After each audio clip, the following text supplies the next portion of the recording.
Draped coffins. I'd like to address two subjects today. First, I would like to make an announcement regarding the department's policy toward media coverage of the return of our fallen heroes at Dover Air Force Base. As you know, the President asked me to review this policy.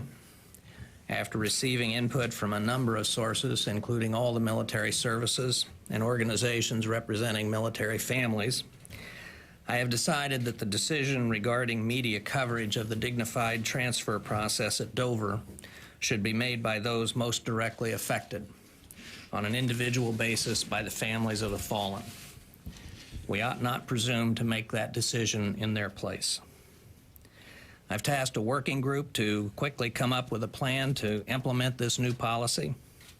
Further, I've tasked the working group to examine ways in which we might further assist the families of those who have made the supreme sacrifice for our country. Second, earlier today, the White House unveiled the federal government's fiscal year 2010 base budget for the Department of Defense, the remaining FY 2009 supplemental figure, and the fiscal year 2010 war costs budget. The remaining 09 supplemental of $75.5 billion will allow us to continue to support operations in Iraq and Afghanistan, including the ongoing shift of forces in both countries. The 2010 war cost estimate of $130 billion is our best estimate at this point for the next fiscal year.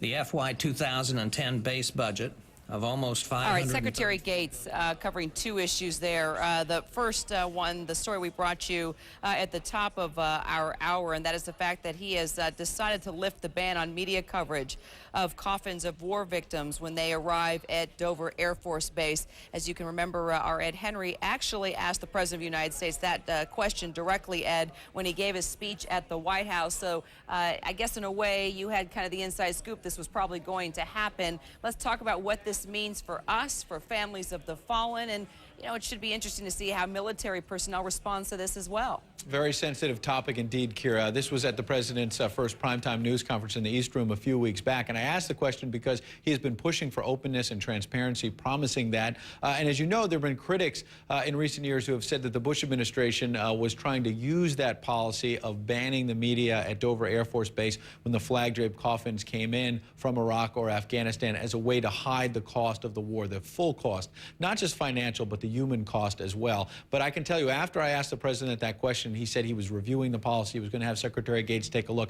I heard from some families on both sides, and I heard from one gentleman in New Jersey, for example, who called me. I spoke to him for about 45 minutes. And he very passionately said he does not believe cameras should be there because he thinks it's a mortuary, he said, at Dover Air Force Base, and that we have no place being there. He lost his son, this man in New Jersey, in Iraq, 19 years old, as I recall, several years ago. And so he was very passionate about it. And I think what you're seeing from Secretary Gates, and what I've been hearing from White House officials in the last hour or so, is that Secretary Gates was trying to find a middle ground where there'd be more openness and transparency, but there would be privacy respected for those families who say, look, this is just a difficult grieving process. We don't want the media there. And there's also been a concern from Secretary Gates that some families might not live anywhere near Dover Air Force Base in Delaware, and it would be a hardship for them because they might feel that if the media was going to be there and it was going to be live on CNN, the arrival of the flag-draped coffin, they might have to fly in from Iowa, Montana, you name the state, and it might cost the family a lot of money. So I think what I'm hearing from White House officials, they left this to Secretary Gates